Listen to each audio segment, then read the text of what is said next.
Well, hello. Hello, Chitu. This is Professor Chitu Okoli, who's going to talk to us about open source.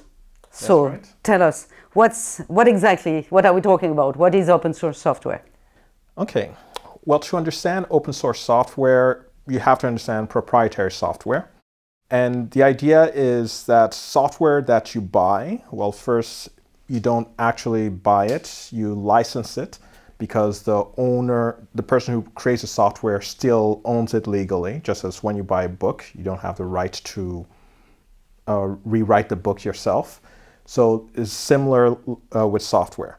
So normally, when you buy software, such as maybe Microsoft Windows, Microsoft Office, or Apple OS, you have the right to use it, but you don't have the right to change it and make your own software out of it.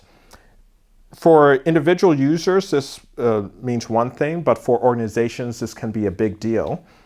With the case of open source software, people are allowed to actually see the source code. The source code is the written instructions of how the computer can work. And so not only are people given the software that they can run on their computers, but they're given the code instructions on how it works. And with that, they can actually change how it works to add features or remove features they don't like. And that is the idea of open source software. Open source software is also called free software. And free in this sense does not necessarily mean that the software doesn't cost anything. Software that doesn't cost anything is called freeware. But free software means free in the sense of liberty.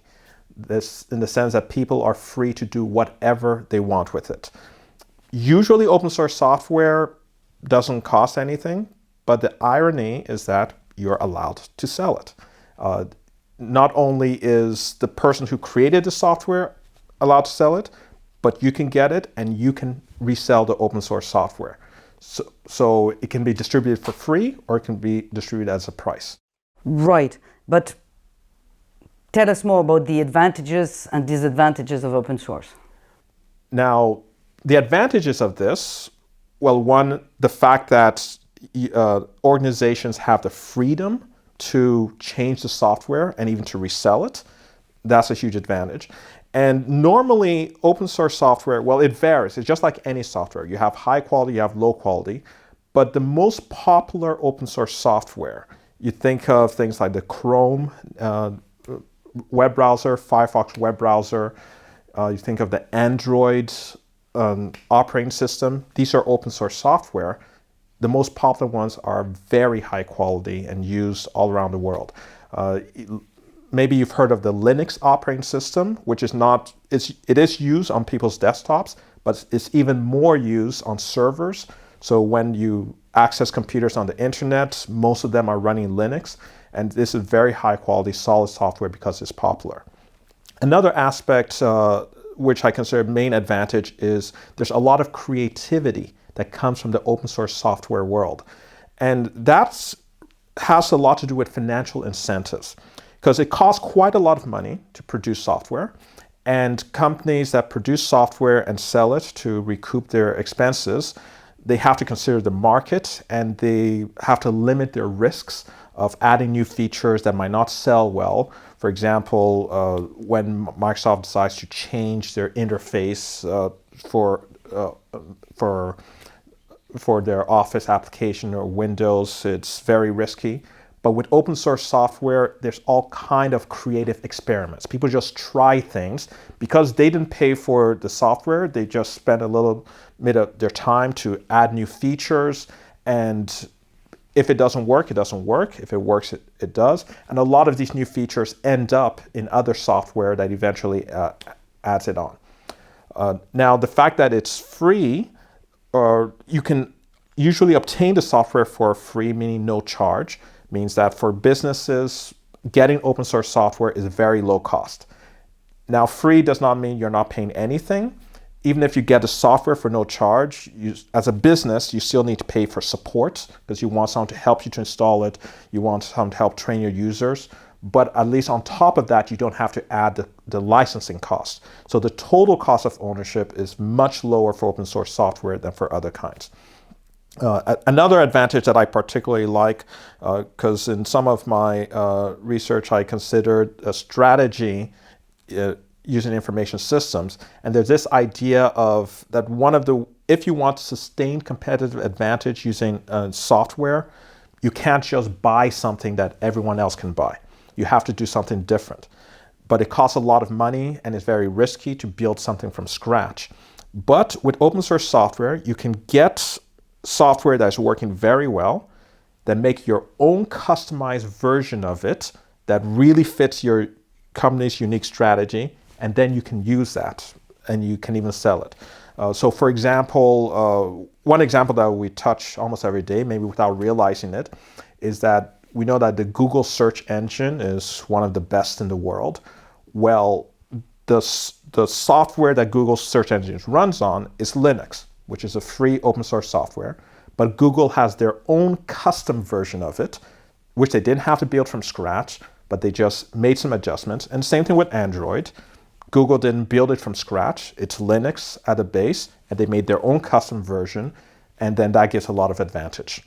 Yes, there's one advantage that I see in open source software is I lived in firms once upon a time where when you bought a software, you were locked with your supplier, okay? You were not given the sources of the software, and if the supplier closed down, was bought out, you had it. That's right. You had so it. Lock-in is a major issue. Yes, most definitely. I think. Can you give us a specific example? Yeah, I mean, I can give you one example that I lived in corporate life. We bought a fabulous accounting system that we liked, that suited us fine, and we kept it for the first year. We're very happy about it, contrary to all other software we'd had before.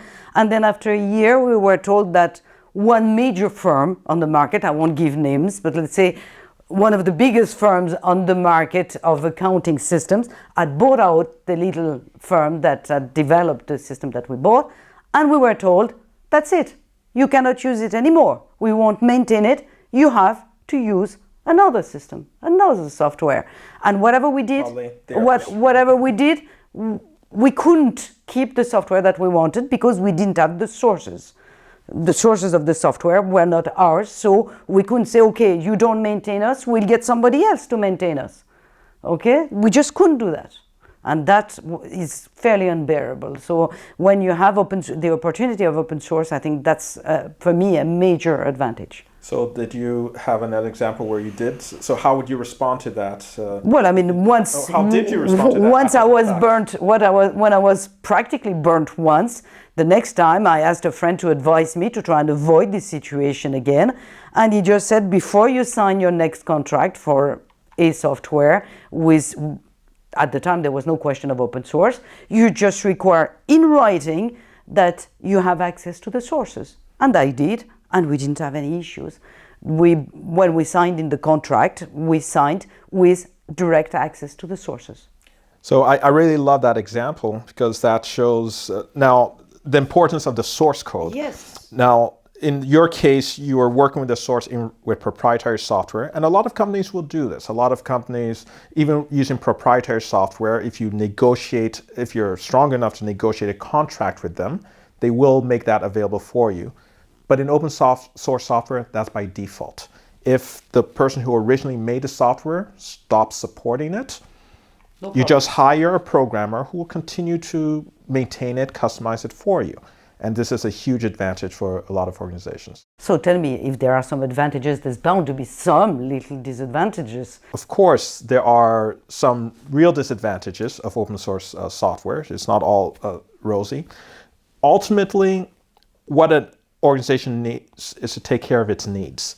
You have a particular need, and you want software that can handle that need. And open source software is not always the right software. Perhaps you have a very particular accounting need. There are generic accounting packages, but maybe you're in a particular industry that has specialized accounting requirements, and there is no high quality open source software for that purpose.